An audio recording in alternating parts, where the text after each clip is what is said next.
네, 사법사상 최초로 법관 탄핵 심판을 받게 된 임성근 부산고법 부장판사의 대리인을 맡겠다며 변호사 155명이 자원하고 나섰다고 합니다. 남승환 변호사의 시사법률입니다.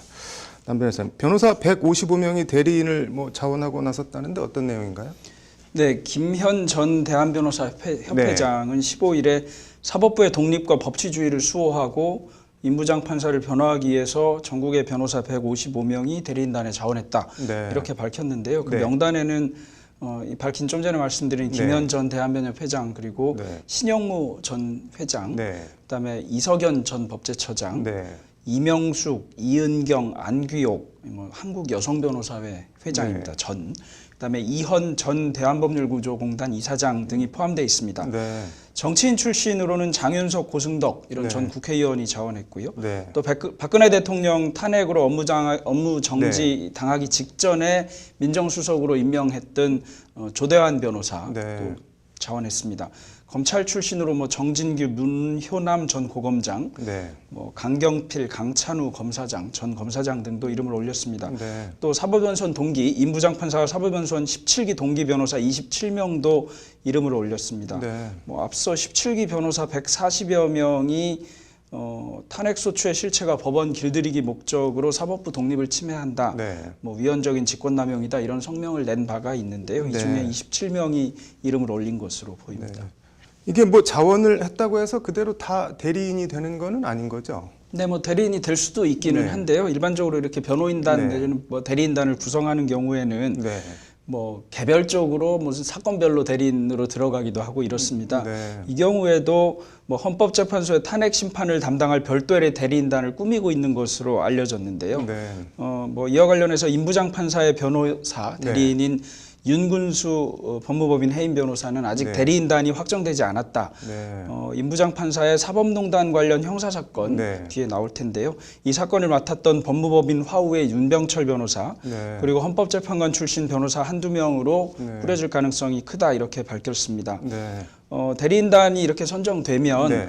자원한 변호사들은 대리인단을 지원하는 형식으로 참여할 것으로 보고 있는데요. 그렇게 예. 하시기도 하고 이름은 계속 올려두시기도 하고 이럴 수 있습니다. 이게 지금 국회 쪽 소추위원 대리인은 정해졌나요?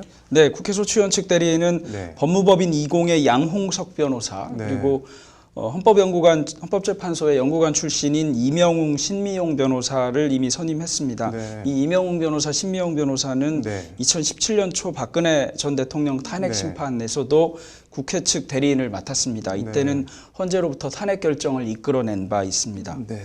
양측 주장과 법리 간략하게 한번 볼까요? 네, 임성근 부장 판사가 네. 서울중앙지방법원의 형사수석 부장 판사 네.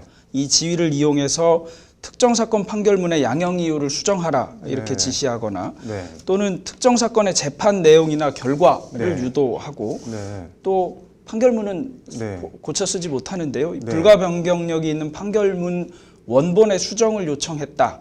이런 방식으로 재판관여 행위를 했다. 네. 이는 탄핵 사유에 해당한다는 것이 이제 이탄희 더불어민주당 의원 등 네. 탄핵소추안을 발의하고 가결한 쪽의 입장입니다. 네. 임부장 판사 측은 1심에서 네. 직권남용 혐의에 대해서 무죄를 선고받았고 네. 대법원 징계위원회에서도 징계 수위가 견책에 그쳤다. 네. 탄핵 심판이 인용되려면 헌재가 제시한 기준이 중대한 법 위반이 있어야 된다는 것인데 네. 하나는 무죄고 징계위에서도 견책밖에 안 받았으니 중대한 법 위반이 아니지 않느냐라고 맞설 것으로 전망됩니다. 헌재에 가서도 심판 핵심 쟁점 이걸 두고 싸우겠네요. 네, 결과적으로는 이 중대한 법 위반, 네. 헌재가 이미 탄핵의 기준에 해당하는 것을 어느 정도 설시를 했으니까요. 네. 한번 이 중대한 법 위반을 따져야 되는 것인데요. 네. 임부장 판사 측 얘기대로 하나는 무죄, 네. 그다음에 물론 1심이기는 네. 합니다. 그다음에 징계위원회에서 견책, 네. 그냥 겉으로만 보면 중대한 법 위반은 아니다라고 할 수도 있겠습니다만 네. 과연 대법원 징계위원회의 징계 수위는 적정했는지, 네. 그다음에 헌재에서 다른 사실관계 등을 짚어볼 때 네. 이게 중대한 법 위반인지 여부가 결국 쟁점이 될 것 같습니다. 네. 직접 판결문을 수정하라고 하거나 또는 양형 이유 등에 대해서 관여하거나 네. 이런 것이 직권남용으로서 네. 무죄가 나오기는 했는데 네. 이 부분을 더 들여다봐야 하지 않을까 생각됩니다. 앞으로 절차는 그럼 어떻게 되나요? 네, 헌법재판소는 이 탄핵 사건의 주심을 네. 지정했습니다. 네. 이석태 재판관이시고요. 네. 변론 이제 시작되면 네. 양측이 출석해서 구두로 의견을 진술하기도 하고 네. 공개 변론을 하기도 할 네. 텐데 공개 변론을 할지 여부는 아직 정해진 바는 없는 것 같습니다. 네. 재판부가 임부장 판사 측에 직접 궁금한 사항을 신문할 수도 있습니다. 네.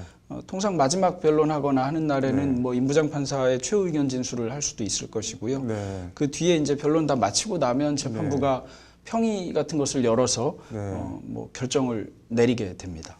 이게 지금 뭐 경우의 수가 어떻게 되나요? 네, 지금 뭐 아무래도 법리 공방이 네. 상당히 이루어질 것이고요. 중대한 네. 법위관에 관한 법리 공방이 이루어지고 나면 네. 결론은 어찌 되었건 탄핵이니까 6명 이상이 네. 인용을 해야 합니다. 9명 중 6명 이상이 인용을 해야 하고요. 이렇게 되면 파면되는 것입니다. 네. 반대가 4표 이상 네. 나오면 그러니까 5대 4가 되면 네. 설사 탄핵을 인용하는 주장이 다수라 하더라도 탄핵안은 가결되지 않습니다. 네. 기각됩니다. 네.